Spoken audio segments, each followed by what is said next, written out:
Boa tarde, senhoras e senhores, e obrigada por aguardarem. Sejam bem-vindos à teleconferência da São Martinho S.A. para a discussão dos resultados referentes ao segundo trimestre da safra 21-22. Participam hoje conosco o senhor Felipe Vicchiato, diretor financeiro e de Relações com Investidores, e a senhora Aline Reigada, gerente de Relações com Investidores da São Martinho. O áudio e os slides desta teleconferência estão sendo transmitidos simultaneamente pela internet no site www.saomartinho.com.br/ri. Informamos que todos os participantes estarão apenas ouvindo a teleconferência durante a apresentação da empresa. Em seguida, iniciaremos a sessão de perguntas e respostas para investidores e analistas, quando mais instruções serão fornecidas.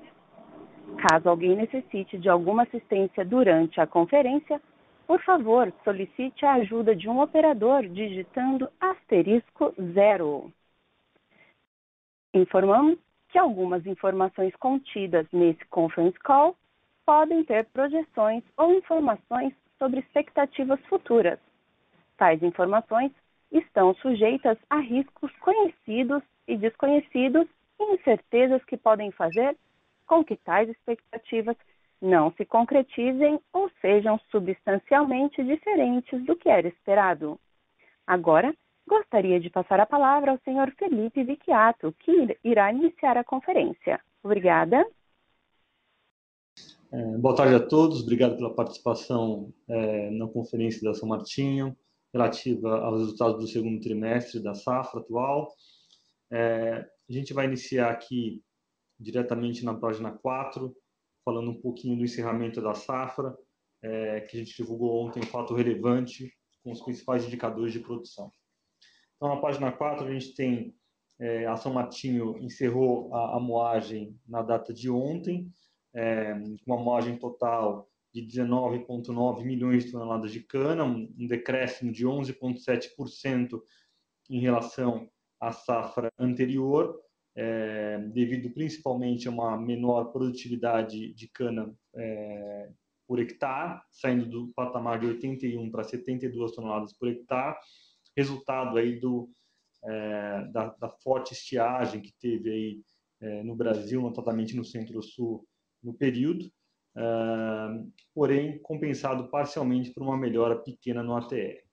Com isso, a gente teve um decréscimo na produção de açúcar de 12%, saindo de 1,5 milhão de toneladas de açúcar para 1,3, um decréscimo de 22,8% na produção de etanol hidratado, chegando a 520 mil metros cúbicos no ano, porém um acréscimo de 13,5% na produção de anidro, chegando a 389 mil metros cúbicos de anidro nessa safra. Ou seja,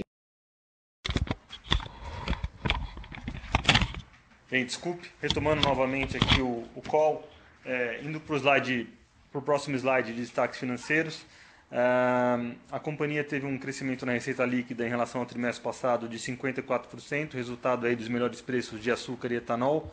Conforme a gente pode observar aí no quadro abaixo, o açúcar crescendo 43% em preço, etanol 68%, com volumes estáveis no etanol e um decréscimo no açúcar, por conta aí de cronograma. Com a melhora da receita, a gente teve um aumento de EBITDA expressivo em 65%, o EBIT cresceu 117%, o lucro líquido cresceu 11%. Vale lembrar que no trimestre passado, a gente teve nesse período um resultado do IAA, né, que transitou no 2T21, o que prejudica a comparabilidade com o 2T22 quando a gente olha do ponto de vista de lucro líquido e lucro caixa. A alavancagem da companhia continua bastante saudável, 1,21 vezes, razão pela qual a gente tomou a decisão de antecipar os dividendos já para agora, conforme comunicado ao mercado, que a gente caminhou ontem também, entre dividendos e JCP, a gente tem ali mais de 500 milhões de reais em distribuição para os acionistas já agora no final do mês de novembro. No slide seguinte, a gente fala um pouco sobre o custo caixa da companhia, né? A gente teve um aumento no custo caixa de açúcar e de etanol, né? Por conta aí da inflação de insumos, né? Tanto insumos agrícolas como insumos industriais. A gente tem aqui uma quebra dos principais impactos no acumulado do ano, tá? O grande aumento veio, obviamente, do preço do Consecana, né? O preço da cana e do arrendamento, ele é ligado diretamente no preço de açúcar e de etanol. Como os preços estão melhores, a gente tem um custo maior. E isolando o preço do Consecana, a gente tem um impacto da ordem de 6% por conta da quebra de safra, né? Uma vez que eu tenho menos produção, diluindo menos os meus custos, eu tenho esse aumento de custo unitário. Diesel subindo, contribuindo com 2,8 pontos percentuais dos 38,6. Insumos a gente está falando de principalmente fertilizantes, contribuindo por 7,2%, e o mão de obra e outros 2,7%. Com isso, no caso do açúcar, a gente tem no semestre uma contração de margem de 1,7 pontos percentuais, olhando o cash cost subiu mais do que o preço médio, uma vez que eu tinha hedge de açúcar que transitou na receita desse trimestre. E no caso do etanol, como eu não tenho hedge, a gente tem aí uma melhora de margem da ordem de 16 pontos percentuais. Na sequência, a gente tem um resumo do endividamento da companhia. Na comparação março com setembro, tem um crescimento da ordem de 23%, de 20,5%, chegando a 3,2 bilhões de reais de dívida líquida. O principal item que fez a dívida líquida aumentar foi o capital de giro da ordem de 775 milhões de reais, resultado dos estoques que eu mencionei aí no nosso primeiro slide, quando eu estou falando da questão operacional, de quanto eu moí. A gente tem muito produto ainda para vender de etanol e açúcar nos próximos 2 trimestres. CAPEX de expansão e melhoria, e aqui dentro tem o CAPEX de etanol de milho e a UTE, investimentos já anunciados, e os dividendos que nós pagamos já em agosto, de 300 milhões de reais. Da nossa dívida, 19% era dívida em moeda estrangeira, 80% dívida em reais, sendo que mais da metade dessa dívida em reais era dívida atrelada ao CDI. Na sequência, a gente tem aqui um panorama de mercado, né? E a nossa posição de hedge. Na safra 21-22, o que é relativo à cana própria, a gente está praticamente 100% fixado, a um preço médio aí próximo a R$ 1.864 por tonelada. Mas para a safra 22-23, nós temos aí quase 420 mil toneladas fixadas a um preço de R$ 1.932 por tonelada aproximadamente. Isso representa mais ou menos 40% da nossa exposição em açúcar de cana-própria para o próximo ano, o que a gente entende ser um tamanho razoável, dado aí o momento de ciclo e a boa perspectiva de preços de açúcar daqui para frente, uma vez que o Brasil não deve recuperar muito a produção para o próximo ano, e ainda você tem algumas questões em outros países do hemisfério norte que não devem estar aumentando muito a produção de açúcar. No caso do etanol, os preços melhoraram bastante aí nos últimos meses, reflexo aí do preço da gasolina nos postos. A paridade hoje do etanol hidratado está alguma coisa próxima a 80%, o que está diminuindo a demanda de hidratado e aumentando a demanda de anidro, uma vez que o aumento do consumo de gasolina na margem, uma vez que o ciclo Otto está melhorando. E essa é a principal razão pela qual a gente decidiu lá atrás produzir mais anidro para atender o mercado brasileiro. Por fim, a gente dá um resumo aqui do CAPEX. A gente aumentou a estimativa de CAPEX para esse ano em aproximadamente 400 milhões de reais do que nós tínhamos encaminhado inicialmente. Os principais itens aqui do CAPEX que aumentaram Vamos separar, o CAPEX de manutenção ele sai de 1,3 bi para 1,5 bi, aproximadamente, e quando eu segrego o aumento do CAPEX de manutenção, eu tenho mais ou menos 80 milhões de reais relativo a aumento de insumos agrícolas para melhorar a nutrição do canavial, buscando aí uma recuperação mais rápida da forte estiagem que nós tivemos e das geadas que afetaram os canaviais. Então trata-se de um investimento one-off desse ano que visa aí, aumentar a produtividade para o próximo ano. 70 milhões de reais que efetivamente é aumento de custo por conta do NPK, que aumentou bastante. O fertilizante aumentou cerca de 75% na comparação ano contra ano, né? Um aumento bastante forte que a gente viu aí se materializar, principalmente agora nesses últimos 4, 5 meses. E por último, uma questão muito mais de geografia, de contabilidade, né? Uma vez que eu antecipei, eu consegui terminar a safra mais rápido do que eu estava esperando. Então, com isso, ao invés de despesar como custo algumas despesas, elas são ativadas e depois despesadas como depreciação no ano subsequente. Então, é basicamente uma troca de OPEX, então será menos OPEX e mais CAPEX, é uma questão só de geografia. No item, os outros 180 milhões de reais referem-se a outros projetos que a gente aprovou e uma antecipação aí de cronograma no caso do projeto de etanol de milho, né? Então a gente vai investir adicional 50 milhões de reais no projeto de etanol de milho do que estava previsto anteriormente. A gente está com uma tentativa aí de tentar acelerar o máximo possível esse projeto na safra que vem. Inicialmente a gente começaria entre outubro e novembro, estamos tentando antecipar, mas ainda não tem, não é certo isso, mas tem aqui dado que o projeto melhorou do ponto de vista de retorno, o esforço da companhia é tentar antecipar e conseguir colocar etanol o mais rápido possível aí no próximo ano. E os outros 130 milhões de reais são projetos de eficiência agroindustrial, que totalizam 130 milhões de reais, com uma tira aí em torno de 25% aí, nesses projetos. Tá? Bom, esses são os comentários iniciais. Desculpe novamente aí o problema na comunicação no início.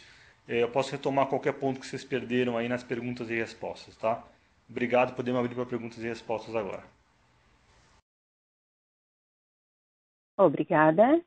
Iniciaremos agora a sessão de perguntas e respostas para investidores e analistas. Caso haja alguma pergunta, por favor, digitem *1. E nossa primeira pergunta vem de Luiz Carvalho, UBS. Olá, Felipe, Ali, obrigado aí por pegar as perguntas. Eu tenho 3 pontos aqui que eu queria endereçar. Primeiro, como sempre, acho que é uma pergunta recorrente do nosso lado, discutir um pouco a questão de alocação de capital, né? Vocês deram um detalhamento bastante granular aí do CAPEX, obviamente, mas olhando para frente, até olhando o nível de hedge que vocês têm, dá para ter uma previsibilidade, eu diria, relativamente alta da geração de caixa que vocês vão ter. E aí eu queria entender, obviamente, como é que a gente deve pensar, vamos dizer assim, do ponto de vista de alocação de capital. Vocês anunciaram um dividendo que acho que, pelo menos para esse lucro, se a gente não está enganado, deu praticamente 100% de payout.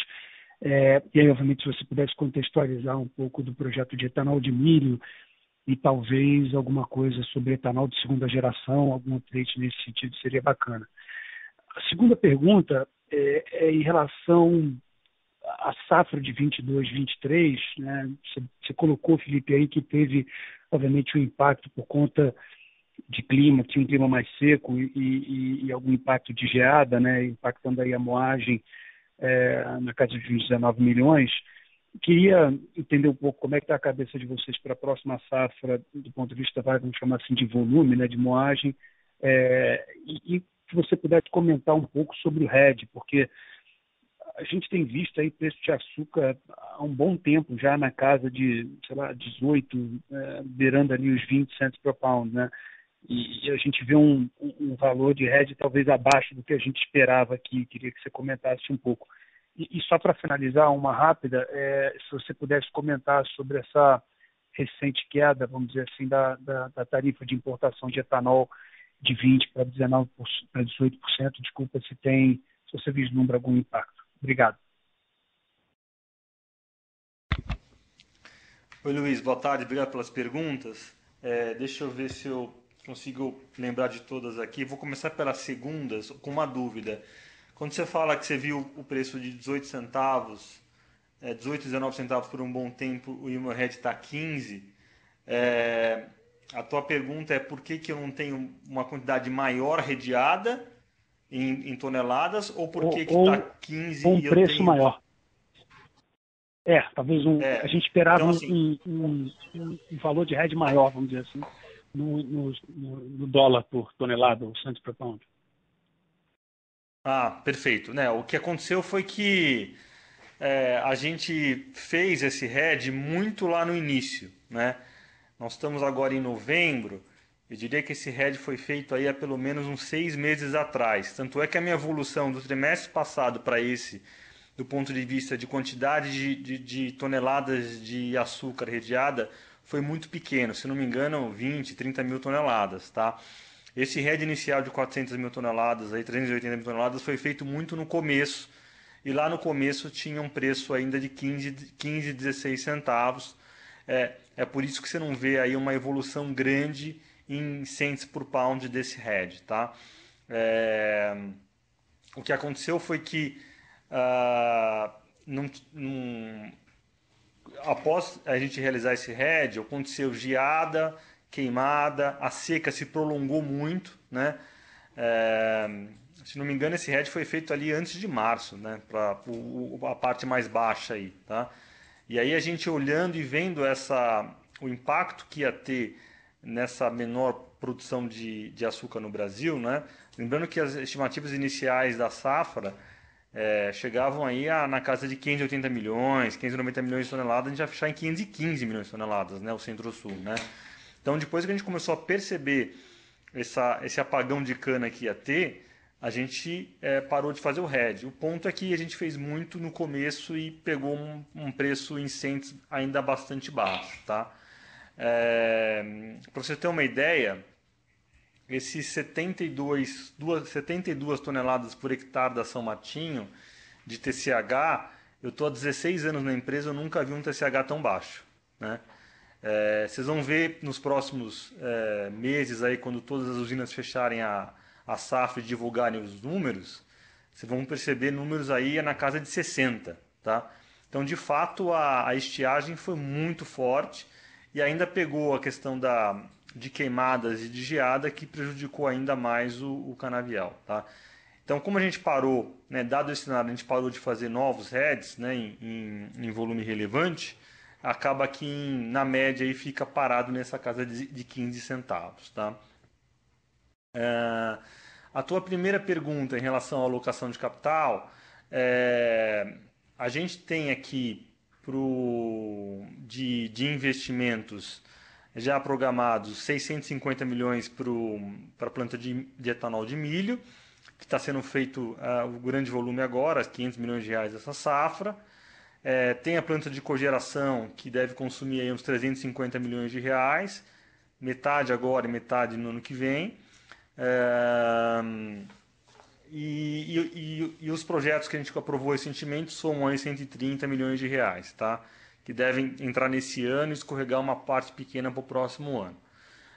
O que a gente já começou a estudar, né, a parte técnica, o detalhamento da engenharia, é a segunda fase da planta de etanol de milho. Né?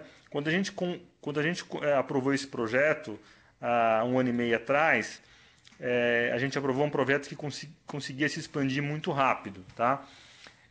E dado aí que a forte demanda de etanol que a gente está olhando para os próximos anos e num preço um pouco mais remunerador, a gente já está analisando aí a segunda fase da planta de etanol, de milho, mas por hora eu não tenho como te passar nenhum dado de capex, né, o quanto a mais seria de capex, porque de fato, né, depois que a gente fechou grande parte aí dos equipamentos de etanol de milho dessa planta atual, né, o custo do capex aumentou muito, né? Então provavelmente essa segunda fase a gente vai ver um preço de capex maior, mas mesmo assim nos nossos estudos preliminares é um projeto ainda que dá retorno. Então isso seria a segunda grande alocação de capital aí que a gente está ainda em estudo, tá?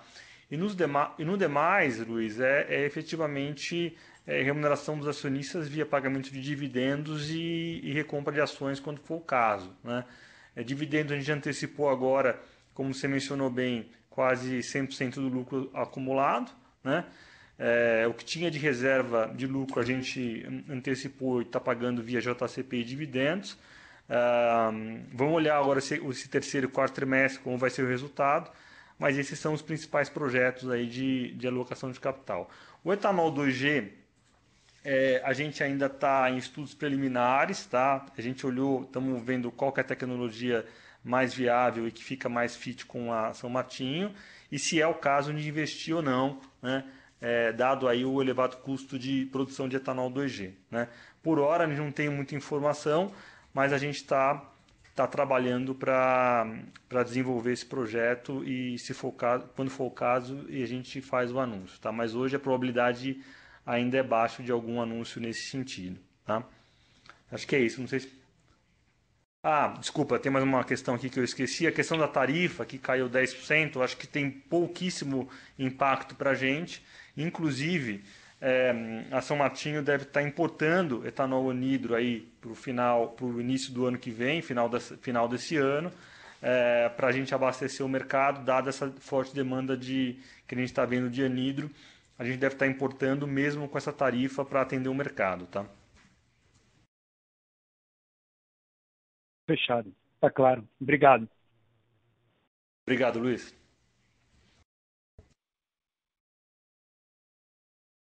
E nossa próxima pergunta vem de Isabela Simonato, Bank of America. Boa tarde, Felipe. Boa tarde a todos. Obrigada pelo call. Primeira pergunta é sobre o mix do final dessa safra, né? Acho que variou bem versus o que vocês tinham de guidance inicialmente. Entendo que deve ter um componente de preços, mas vocês esperem um pouco mais de cor dessa mudança de mix, até em função do clima e etc., nesses últimos meses. Acho que é bastante útil. E quando a gente fala de produtividade da próxima safra, né, e do capex que vocês estão fazendo, que, como você mencionou, Felipe, tem alguns componentes one-off aí para recuperar a produtividade, vocês já tem alguma indicação de que tipo de TCH a gente pode esperar para a safra 22-23? Assumindo um clima, obviamente, normal, né? Obrigada. Pois, obrigado pelas perguntas. Vou começar pela segunda. Assim, assumindo um clima normal, né, a gente espera recuperar aí para próximo a 80 toneladas por hectare, tá?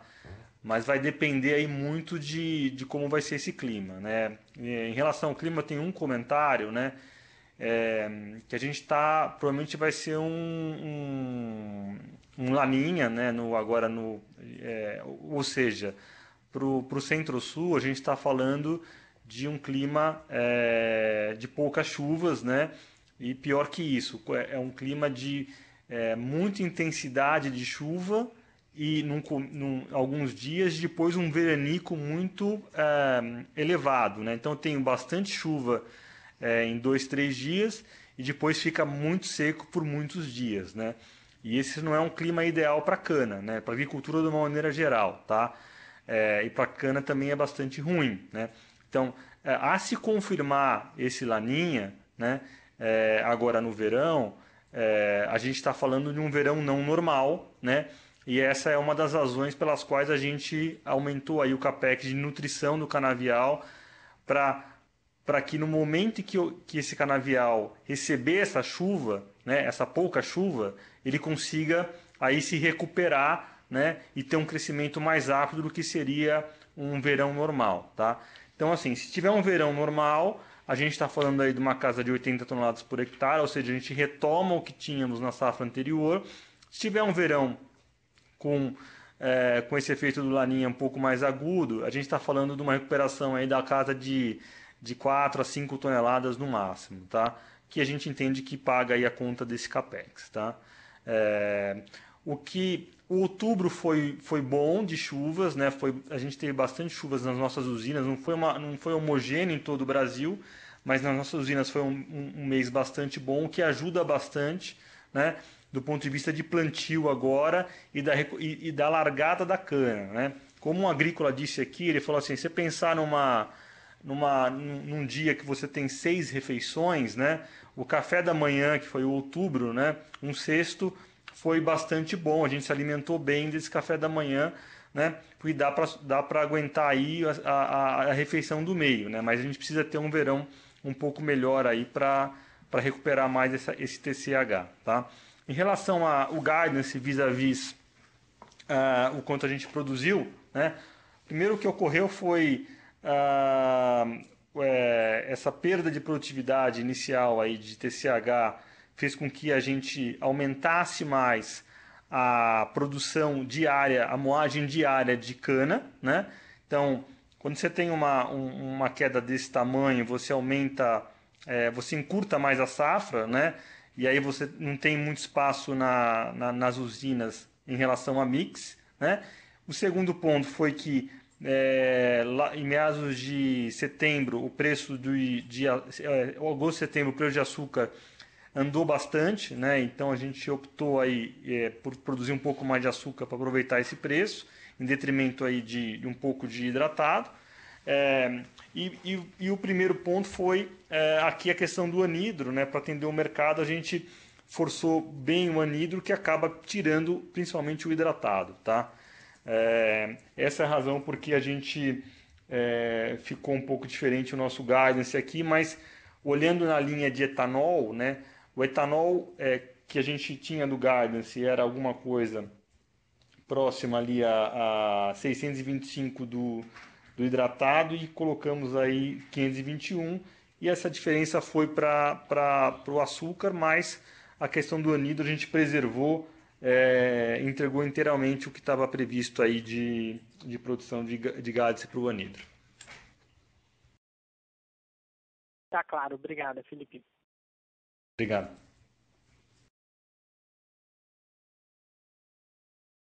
Nossa próxima pergunta vem de Gabriel Barra, Citibank. Felipe, as perguntas eu tenho alguns follow-ups aqui e 2 perguntas. Acho que na questão um dos pontos que eu queria entender, acho que quando olha para o CAPEX desse ano, realmente teve um aumento, né, como vocês colocaram na apresentação, e até pelo aquele CAPEX adicional para a recuperação do canavial. O que eu queria entender, quando a gente olha para o ano que vem, assim, talvez o cenário de preço me parece, realmente pelo que vocês apontam, pelo que a gente vê no mercado, ter ainda preços altos, né, tanto no açúcar, tanto no etanol.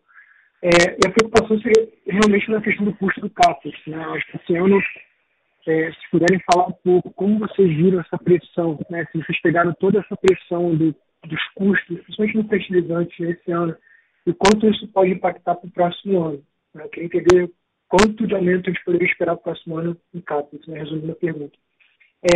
Segundo ponto, eu acho que foi uma pergunta que eu fiz no último call, com essa relação aos precatórios, queria entender se tem algum impacto no recebimento do IAA, se teve alguma notícia nova, se teve alguma mudança na percepção de vocês com relação aos precatórios. Se pudesse falar também, acho que com relação à estratégia de venda de etanol, né? Acho que vocês têm uma quantidade relevante ainda estocada para essa segunda metade do ano. Eu lembro que lá no início da safra, vocês tinham mencionado em fazer alguma coisa perto de 1/4 por trimestre do ano safra. Se isso continua válido, essa estratégia, se é assim que esteja esperar a estratégia da companhia para venda de etanol para o resto dessa safra. São os 3 pontos. Obrigado. Gabriel, obrigado pelas perguntas. Vamos lá. A primeira em relação ao CAPEX. Para o próximo ano, né, a gente deve ter ali parte do CAPEX, a gente tem os insumos, tá? Então, assim, quando a gente pensa no CAPEX, tem tratos culturais e plantio, e no tratos culturais e no plantio a gente tem insumos agrícolas, principalmente fertilizantes defensivos, que entra nessa conta, tá? E a preços de hoje, o fertilizante para o próximo ano tem um aumento estimado da casa de 20% a 25%. Tá? Então, então nove foras aí, né, tirando o que vai ser o one-off, esses 80, e o aumento de custo de fertilizante para o próximo ano, eu acho que o CAPEX do próximo ano deve ficar aí na casa de 1,5 bi a 1 bi e 550, mais ou menos, tá? Para lá e para cá. Então aumenta os 50 milhões de reais, porque você tem a parte de fertilizantes que está aumentando, o que acaba compensando aí o one-off que eu tive nesse ano de CAPEX, tá? A outra pergunta em relação ao cronograma de vendas de etanol, a gente deve vender mais ou menos metade nesse trimestre e metade no próximo trimestre, mesmo porque, como o grande volume que eu tenho de estoque de etanol é anidro, né? O anidro basicamente é todo contratado e a gente vende aí mensalmente, não tem muito como antecipar nenhuma vinda de anidro, tá? Ter tudo em contrato. E a outra pergunta, dos precatórios, a gente não teve nenhuma mudança da nossa... O precatório não teve nenhuma mudança em relação à nossa última conversa. O cronograma é que entre aqui ainda nesse exercício. Ótimo. Deixa eu, se puder, só mais um ponto que eu acho que é até curiosidade mesmo, com relação ao MPB com meiose, né? Acho que vocês conseguiram já ter alguma métrica, alguma medição do lado de vocês, o quanto isso influenciou na produtividade desse ano, assim, quanto diminuiu o impacto da seca ou até da geada nesse ano? Você já tem alguma estimativa em relação a isso? E quanto que tem hoje já dessa parte do plantio feito com MPB com meiose? Sim, inclusive essa pergunta eu fiz recentemente para o time agrícola e a resposta foi a seguinte: se a gente não tivesse essa tecnologia, a nossa produtividade ficaria ali na casa de 68 toneladas por hectare.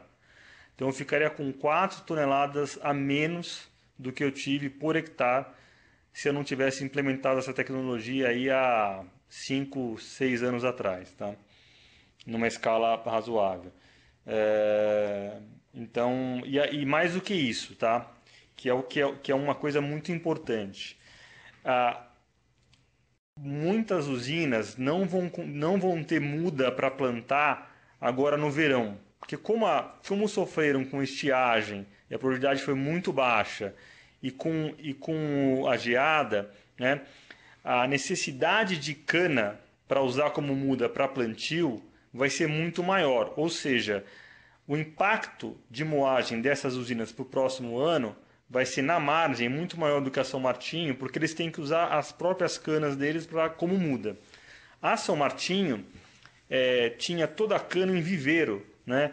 E a gente conseguiu se proteger. No viveiro você não tem esse impacto de produtividade por conta de seca, porque ele está num viveiro, né? Mas você teria um impacto se esse viveiro pegasse a geada. Mas nos 2 ou 3 dias de geadas que nós tivemos, nós protegemos o viveiro de cana, né?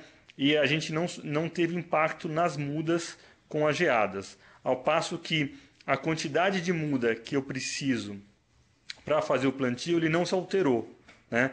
E na margem, outras usinas vão precisar de muito mais cana para plantar, tá?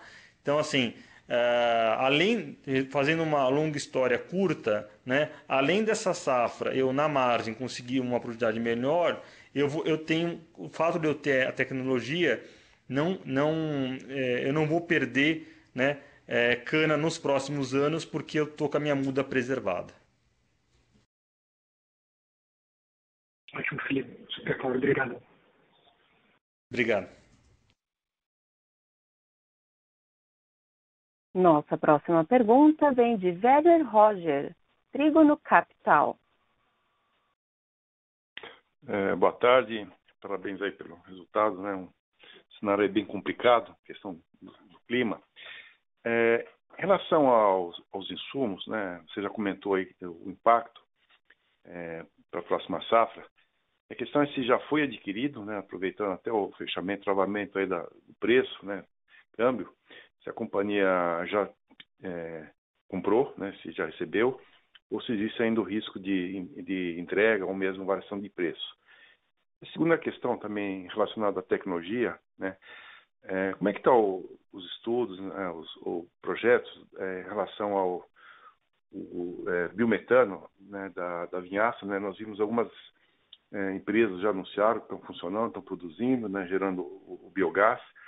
E se a São Martinho tem uma tecnologia diferente, né, ou como está na segunda geração ainda não se provou economicamente viável, né? Só entender como é que está o desenvolvimento desse, né, nossa fonte aí de biogás, seria muito importante para a redução de custos, né? Obrigado.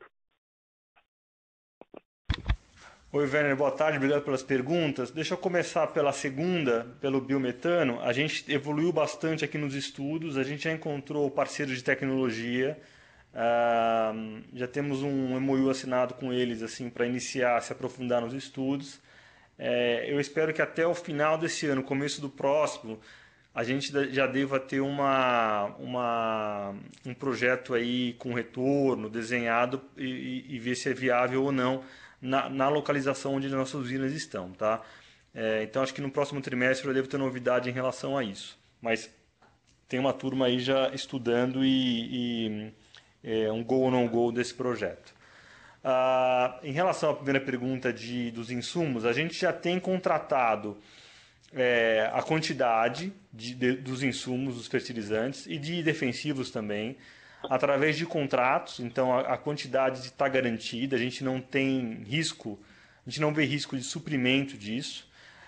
Porém o contrato, ele é um contrato em floating, né? Então se variar a commodity, a gente teria que aumentaria o nosso custo, né? Mas a gente acha que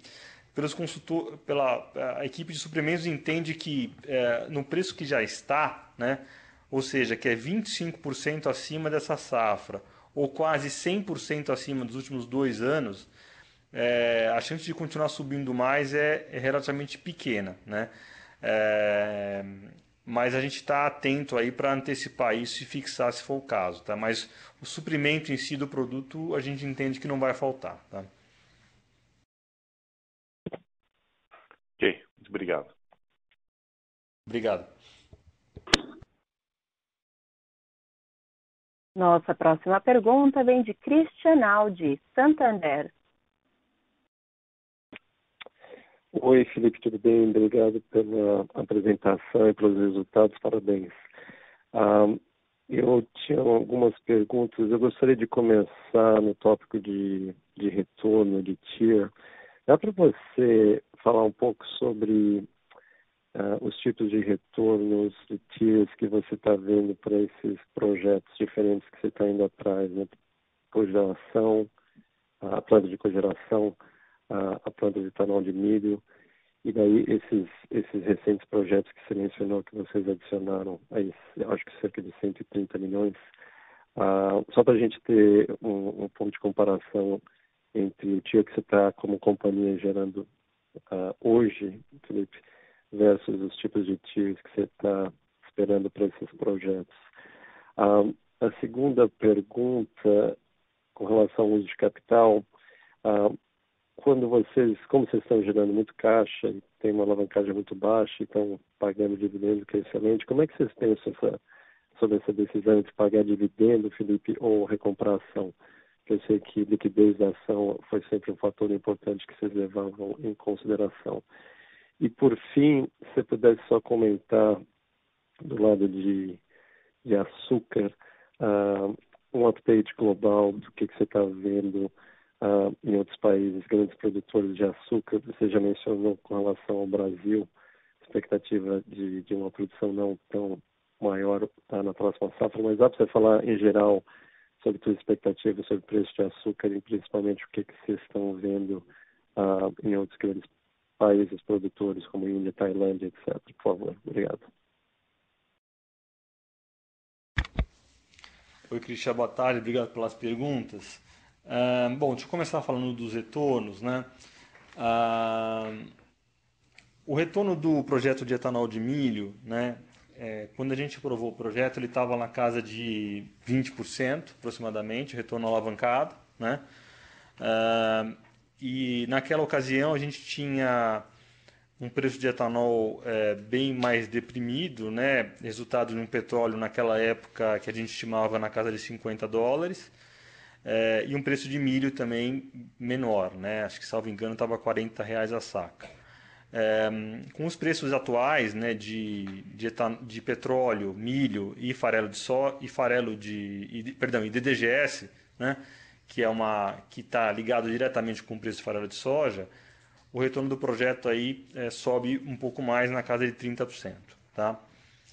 No caso do o segundo projeto, que é o projeto de cogeração, né, é um projeto com investimento aí da ordem de 320 a 350 milhões de reais. A gente anunciou esse investimento lá em outubro de 19. De lá para cá, a gente conseguiu garantir o CAPEX. O preço de energia, ele, na largada, ele era R$ 206 por megawatt-hora, reajustado para a inflação, pelo IPCA. Tá? Como o IPCA acabou subindo mais do que a gente estava estimando, e o funding desse projeto a gente já garantiu, né, a um custo aí de IPCA mais 3,5, né, no caso da cogeração, esse projeto de cogeração está rodando numa tira aí bastante interessante para o risco, né, em torno de 20% ao ano. Tá? Dado aí o risco baixo, né, um risco diferente aí de um projeto de etanol de milho, de etanol de açúcar, etc., na margem é um projeto também que melhorou. Tá? E os demais projetos, que são projetos menores, táticos, que a gente vai descobrindo aqui na operação ano a ano, o retorno alavancado sempre gira aí entre 20% e 30%, depende muito do projeto. Tá? A segunda pergunta sua, em relação à recompra ou dividendos, né, isso é sempre um dilema, né, sempre uma discussão aqui. Eu acho que no ambiente atual, né, onde a gente tem a legislação, onde se não tem pagamento de imposto de renda sobre dividendos, a gente está preferindo pagar mais dividendos do que recomprar ações. Né? Naturalmente, se essa legislação mudar e a partir dos próximos anos a gente observar um aumento da tributação de dividendos, eu acho que a recompra pode ser uma opção bastante interessante, obviamente dependendo aí do momento de prejação e o momento de ciclo do açúcar e do etanol. Tá? E a terceira pergunta em relação à produção de açúcar, né? A Índia está em safra agora, né? A gente estima que ela deve aumentar um pouco a produção, alguma coisa próxima a 1 milhão de toneladas de açúcar. A Tailândia também recupera mais ou menos nesse patamar, mas a gente entende que isso não vai ser um game changer aí para os preços, né? Está meio precificado. O lado bom estrutural da questão do açúcar da Índia é a política de aumentar o etanol na gasolina deles, né, que até 2025 chegaria a 20%, acho, do etanol na gasolina, e eles tirariam açúcar e fariam etanol, né, ao passo que se teria menos açúcar de produção naquela região, o que no longo prazo, médio e longo prazo, é bastante importante. Então, mas para o próximo ano, assim, a gente ainda vê um ano bastante justo aí de oferta e demanda de açúcar. E a julgar pelos preços de etanol atualmente, né, a gente estava até discutindo isso hoje, se isso se prevalecer, é muito provável que muitas usinas no próximo ano façam muito mais etanol do que açúcar, porque hoje o etanol de tela está pagando prêmio em relação ao açúcar. Né? Então, assumindo aí um petróleo no nível que está, né, é bem possível que a safra brasileira seja bastante alcooleira no próximo ano, o que deixaria o açúcar aí ainda num patamar bastante bom, tá?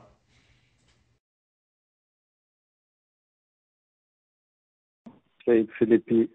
E uma última pergunta, voltando ao tópico de uso de capital. Alavancagem, vocês estão super bem, mas qual esse é o nível que você se sente confortável, que você quer manter, esse tipo, uma vez debt to EBITDA, ou o que você continua a usar como target, por favor? A gente usa como target aqui 1,5 dívida líquida EBITDA, quando não tem nenhum grande projeto, nenhum grande M&A, né? Obviamente, se a companhia decide ir para um projeto mais ambicioso, um M&A muito grande, esse número aumenta no curto prazo, né? Vai para casa de 2 vezes, mas sem nenhum projeto muito relevante, a expectativa é que fique em torno de 1,5 dívida líquida EBITDA, aí um EBITDA normalizado aí no ciclo, né? Não tanto no pico, mas mais no ciclo normalizado. Perfeito. Obrigado, Felipe. Obrigado, Cristiano.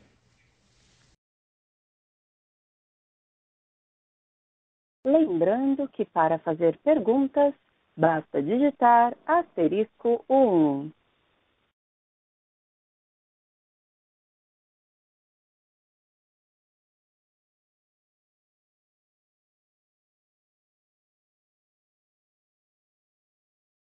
Encerramos neste momento a sessão de perguntas e respostas.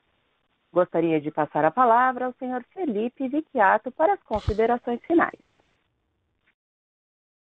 Bem, obrigado novamente a todos pela presença no call. Estamos à disposição aqui para qualquer detalhe aí adicional do nosso release e da perspectiva para os próximos trimestres. Obrigado, boa tarde a todos. A teleconferência da São Martinho está encerrada. Agradecemos a participação de todos e tenham uma boa tarde.